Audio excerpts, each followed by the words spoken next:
Ukraine में चल रहा युद्ध एक महत्वपूर्ण मोड़ पर पहुंच गया है। रूस ने उत्तर पूर्वी यूक्रेन पर अपने हमले तेज कर दिए हैं। रूसी सेना ने यूक्रेन के दूसरे सबसे बड़े शहर खार्किव के बाहरी इलाकों में बड़े पैमाने पर तोपखाने और हवाई हमले किए हैं। यहाँ स्थितियां बेहद कठिन हैं। वो लगातार रूसी हमले की चपेट में है। हथियारों की कमी से जूझ रही यूक्रेन की सेना किसी तरह मोर्चा हथियारों की सप्लाई में जो समय लग रहा है, उससे यूक्रेन की स्थिति नाजुक हो गई है। तो इस हफ्ते हम दुनिया जहान में यही जानने की कोशिश करेंगे कि अगर वक्त रहते यूक्रेन को अमेरिकी हथियार मिल गए तो क्या वो रूस को जवाब दे पाएगा।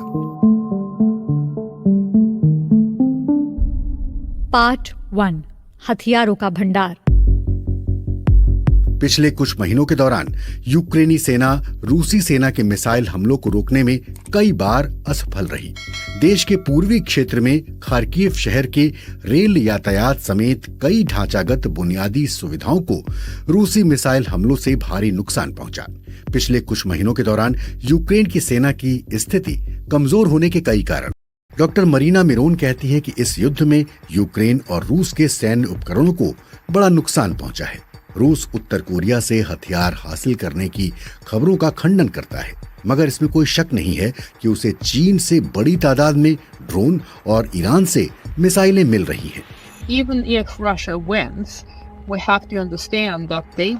अगर रूस जीत भी जाता है तो उसे जीते हुए इलाकों का नियंत्रण करना पड़ेगा, उसका पुनर्निर्माण करना पड़ेगा, जिसके लिए धन की जरूरत होगी। हमारी चौथी एक्सपर्ट ओल्गा ओनुच यूके की मैनचेस्टर यूनिवर्सिटी में यूक्रेनी राजनीति की प्रोफेसर हैं।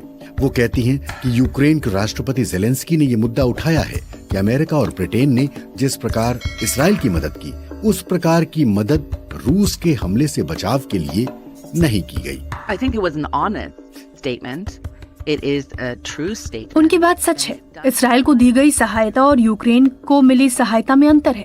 इसी प्रकार की कार्यवाही 24 फरवरी 2022 को भी की जा सकती थी, लेकिन ऐसा नहीं हुआ क्योंकि अमेरिका और यूके ने सोचा कि वो यूक्रेन की वायु सीमा की सुरक्षा करने की क्षमता नहीं रखते या उस दिशा में कदम उठाना नहीं चाहते। रोज रूसी मिसाइलों और ड्रोन हमलों से परेशान यूक्रेनी जनता जानती है कि अमेरिका, यूके और दूसरे देश रूसी मिसाइलों और ड्रोन हमलों को